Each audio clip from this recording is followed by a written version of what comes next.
Imagine you're sitting in the Oval Office, you're looking at a map of the world, and you notice something unsettling. Your rivals are moving faster than you. The ice at the top of the globe is melting, and there's a massive frozen blind spot sitting right in your backyard. So, you do what any superpower might do. You pick up the phone, call the Prime Minister of Denmark, and ask a simple question.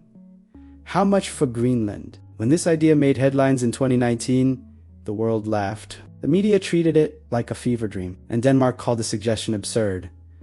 But here's the twist most people missed while they were making memes. The US has been trying to buy Greenland for over 100 years. It started in 1867, right after the US bought Alaska. The Secretary of State back then wanted more. He wanted to control the North Atlantic shipping routes. Then, in 1946, President Harry Truman made a formal offer of $100 million in literal gold bullion to Denmark. They said no, but they did allow the US to build a massive military presence there. Now, in January 2026, the conversation has shifted from absurd to urgent. To understand why, you have to stop looking at a flat map and look at a globe. Greenland sits right in the middle of the GIUK Gap, that's the space between Greenland, Iceland, and the United Kingdom.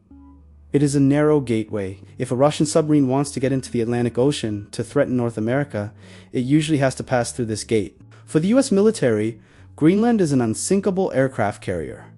You can sink a ship, but you can't sink an island. Control of this island means permanent space for radar, sensors, and early warning systems. From northern Greenland, Moscow is only 2,000 miles away. In the world of missiles, distance is just another word for reaction time. But this isn't just about the military, it's about the treasure chest buried under the ice. Think about your smartphone, your electric car, or the guidance system in a modern jet. All of them require rare earth minerals. Right now, China controls about 90% of the world's supply of these materials. If they decide to stop selling them, the Western world's technology stops moving. Greenland holds some of the largest untapped deposits of these minerals on Earth.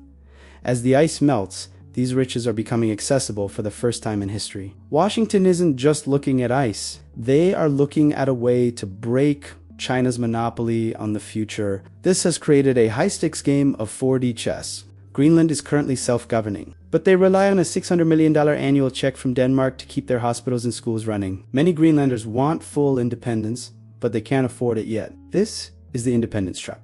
If Greenland leaves Denmark, they will need someone else to write that check. China is already waiting with its checkbook, offering to build airports and ports. The US knows that if they don't step in, their biggest rival will have a permanent base right next door.